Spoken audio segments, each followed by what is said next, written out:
Hi guys, welcome back to the channel. This is going to be a review recap of the Have and the Have Not Season 5 Episode 2, Waiting for Candace. Stay tuned. Please don't forget to rate, comment, and subscribe. Okay, first we have dumbass Wyatt going back and forth with Jeffrey, trying to beg him to let him out of the hospital, saying he's going to berate him and make him go away. And then he's still asking Jeffrey, who did Jeffrey stab? Jeffrey keeps saying, trying to make him play crazy. He was like, oh, so you're trying to make me think I'm crazy? So basically Jeffrey didn't tell him like what was going on. And then they're going back and forth. Wyatt finally admits he's an addict, and then he's up here trying to beg Jeffrey to let him out of the hospital, and Jeffrey was like, no. I guess he's trying to manipulate his way out of the hospital. And then Jeffrey finally gets a phone call back from Candace. She's calling him, talking about the police at her house. He's like, I know. I've been trying to call you, but you haven't been answering your phone. I meant to say, Wyatt gets on my nerves with this pity party foolishness. He wants everybody to feel sorry for him, and then he goes off and does the same thing.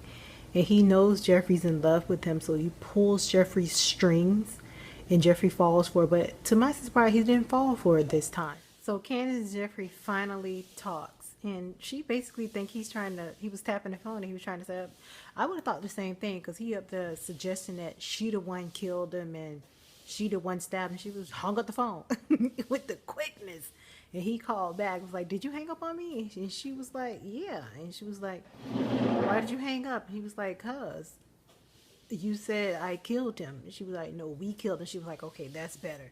And he was like, what do you think? I have the phone tap? And she was like, yeah, because basically you trying to put everything on me. He basically asking her, what's the plan? And she was like, I don't have a plan. He was like, you always have a plan. You're like my mother.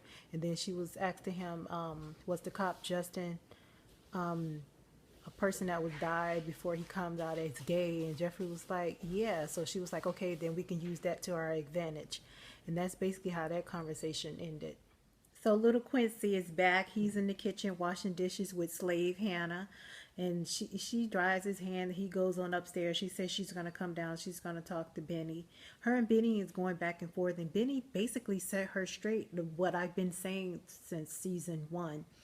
Hannah never encourages Candace. She's always talking down to her, berating her. And Hannah's like, oh, I'm just doing this. I only come at her crazy so she come at me crazy. And Ben was like, why don't you try to support her? Like, try something different and get through to her if you're not getting through to her the way you've always been doing. So basically, Benny got mad at her because he said he's going to sit there and wait on Candace to bring the money. And she said she's going to go upstairs and pack. Talking about that's all the money. That's all the stuff she had. You know, Big Quincy burned her house down. So Hannah got to save those rags. Say she got $300 for a hotel for a week. I don't know what is she going to do after a week because she doesn't have a job. And she didn't take the money from Catherine when Catherine was trying to give her the money before she quit. I wonder if she's going to go back and ask Catherine for her job. Will her pride let her go back and ask Catherine for her job? But basically, Benny's just mad at Hannah. But I understand from both points. Well, not really from Hannah point. She really gets on my nerves. But she doesn't have any faith in Candace. But any normal person wouldn't if you're constantly doing wrong and constantly letting somebody down. Nobody would have any confidence in you, any trust, any faith, or anything for you to come through for them. So I understand Hannah on that point, but I understand Benny as well. She's never encouraged Candace. She's never had her back. Well, she had her back that one time when her and Catherine was going into it, and I think she hit Catherine on the back of the head or something when they was arguing. It was in the foyer. I can't remember what episode that was on, but she threw hot water on her, something like that. But that's the only time that I can remember through the 5 seasons that this show has been on TV. Benny told Hannah to go up and pray. He told her to go up and pray about it, because that's all she do.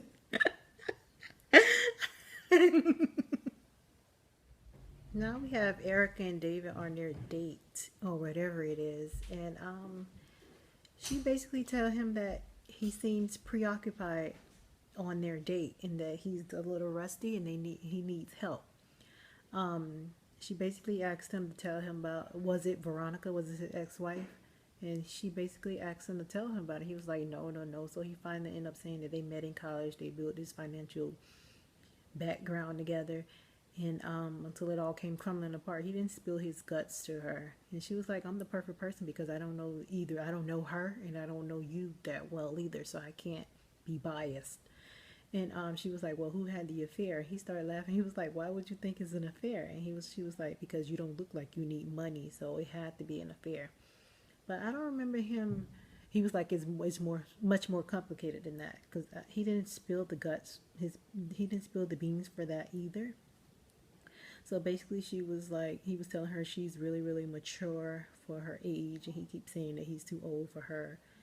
And then she saying that she was gonna go up to her room. He got up and he kissed her on the cheek, and she told him goodbye, David, and he was like, goodbye, Erica. And she was like, oh, you remember my name? And then he sat down. I thought he was gonna make a phone call because you remember last season he called to try to do some background check on her. So I thought that was what's gonna happen, but he just sat down. He just was looking like kind of confused, but kind of he didn't know. I don't know. I can't really explain it. He was looking like he was really thinking about it. I don't know. I like them together. They look cute together. Erica and David. Now we get David packing, well, unpacking in some apartment he done hid from Veronica that he said he bought with a LLC a couple years ago. He put the thing in a business name. He put it in some business name she won't ever remember or whatever. And Oscar slash Brandon comes over. And Oscar basically came there with his ass beat for when Candace beat his ass. And, and David was like, what happened to you? He was like, I lost a fight. He didn't say by who. And he kept asking him, has he talked to Veronica? He said no. He was like, okay, that should be a good thing. He was like, no, Veronica always plotting and planning. And basically David had asked him had he find anything on Erica. He was like, no, he haven't found anything on the surface, but he'll keep digging. David was like, no, don't keep digging. I guess David don't want him to find something because he's really seems like he's really falling for Erica, and they look cute together. And I think David, I don't know, Erica might end up falling for him in the long run. But basically Brandon slash Oscar leaves because David got a phone call, and it's Jim. Jim is still in jail. He said he's been trying to call Catherine all day, and Catherine hasn't answered the phone because David was like, why are you still in jail? And then he was like, he still need war out. And he was like, the judge won't let him get out because he have a rap sheet a mile long.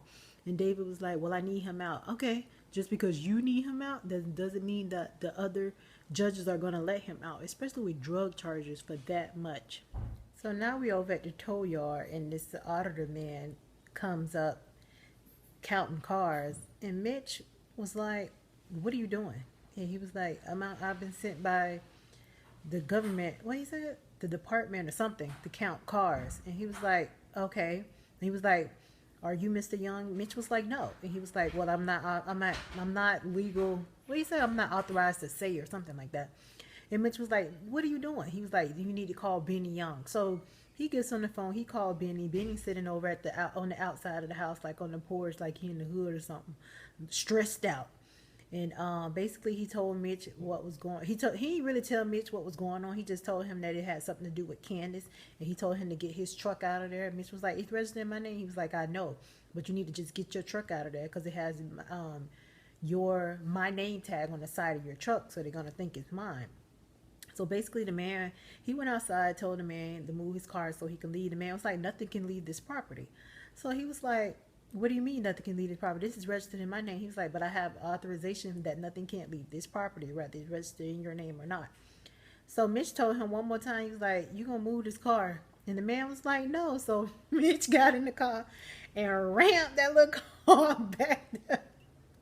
That man was screaming to him like, you're going to jail, you're going to jail, just wobbling like a penguin, and up here trying to call the police on his own. Mitch messed that little Saturn, it like it was a Saturn or a Chevy Cavalier, whatever car it was. It was one of those two cars. He messed that junk up. He backed that mess up out and drove off. I'm like, man, you could have just moved your car. Like, you see the man wasn't playing. Like, now how you gonna do? What you gonna do? Walk back to the courthouse? You need to be doing some walking anyway. So Candace finally got enough courage to stop by her house and ask the police what's going on. He's going through this whole banter back and forth, asking her what's her name and is she the homeowner and all this crap. And then stupid ass Quita, he should go, "What, my brother? You know you did, my brother." Just acting a fool. And like, Candace was like, "I know you're not going to take the word of a crackhead." She either said crackhead or whore. I can't remember exactly what she said. But then Quita still coming back and forth, bantering. And Candace turned around and say, "You say one more word to me, I'm going to beat your ass in these heels." Quita quietly backed up. I guess she knew Candace was serious that time. She quietly backed up, and the police told Candace and Quita to get across the street, talking about this is an active crime scene. She was like, "It ain't been no crime." So Candace just turned around and she just walked back across the street. And then we get the cop Justin. He's standing in the back, in the backyard, where at the doorway where they buried Quincy at, and he see the dirt, and two officers came up, and he turned around and told the officers to go another way or tell them to go do something else. I can't remember exactly what he said. So he was basically trying to stall the other officers from going that way. And then they took the bait. They turned around and went another way. And then Jeffrey ended up calling. Jeffrey calling and saying that Candace was on her way, and he was asking Justin what they was doing. And he was like, "This still an acting crime scene." I guess he wanted to keep it professional. Excuse me. While he was on the phone with him, he didn't want it to seem like he was talking to somebody that he shouldn't be talking to. And then he ended up going outside, playing like he didn't know who Candace was. Talking about, "Oh, is that the homeowner?" So he walked across the street. He tell Quita to go away. Quita still with this banter back and forth. She's so annoying. Like, I don't know what Tyler Perry got her on this show. And he basically told her to go away, and she acted a fool, but she eventually left.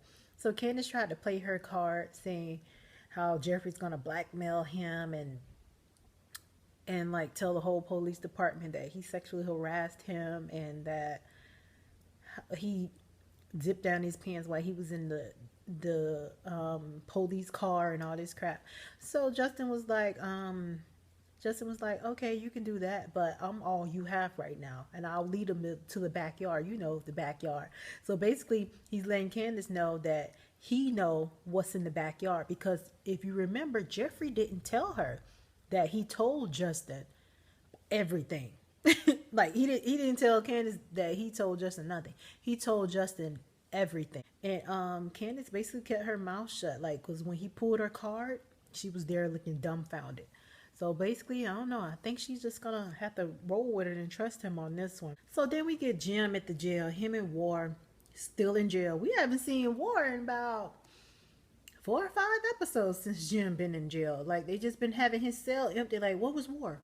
Where was War? Tyler Perry, where was War? And Jim was like, "Okay, yeah, we getting out. But Jim, you still sitting right on in there with War. Your ass ain't getting out either, boy." So basically, in the final scene, Catherine and Veronica been in that house all night fighting. And Catherine was at the end of the stairs, just laid out. Veronica walking down the stairs, like she had them won the fight or whatever. And she's looking for keys to try to still get out the door. I'm like, "Girl, go through the window." Like, and then the way Catherine's door is set up, she could have just like bust that glass part and then just twist the knob. Like, that was criminals do. So she up here trying to look for a key to unlock the door. Like, that doesn't make any sense. Just bust the windows out or something if you really want to get out that bad. If somebody was coming after you to kill you, people will find any way to survive. Like, even if you have to jump out the window and break your leg, you will jump out that window. Plus, David came in just in the nick of time, because Catherine had done got up and she had that butcher knife ready to go back at Veronica again. She was like, "I guess we're going to go another round." She was like, "Just let me out, just let me out." Catherine was like, "I will never forgive you for what you did to my son. I will never be okay." And David unlocked the door with the spare key from outside, and he walked in.